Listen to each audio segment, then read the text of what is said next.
This channel does not promote any violent, harmful, or illegal activities. All content provided by this channel is meant for an educational purpose only.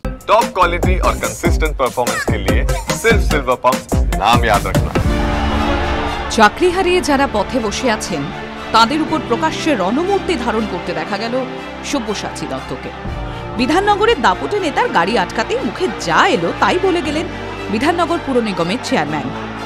সংবাদ মাধ্যমের মুখের উপর বলে দিলেন, বেশ করেছি, কিসের সাংবাদিক বলে হুমকি দিতেও শোনা গেল তাকে।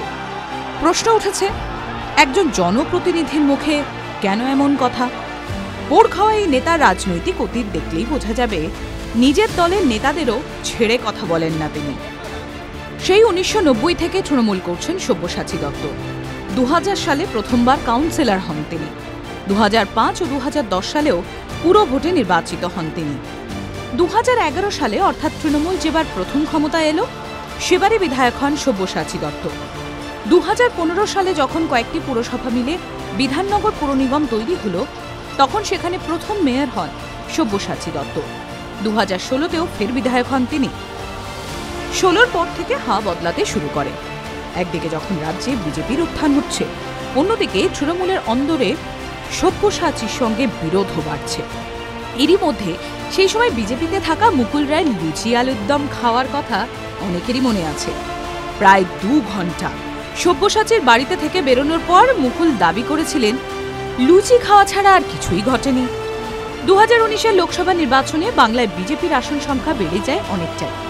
সেই ফলাফল বেরোনোর কয়েক মাসের মধ্যেই অক্টোবরে বিজেপির তৎকালীন সর্বভারতীয় সভাপতি অমিত শাহের উপস্থিতিতে বিজেপিতে যোগ দেন সব্যসাচী। 2 বছরেই সব্যসাচীর সঙ্গে বিজেপির নেতাদের তিক্ততা বাড়তে শুরু করে।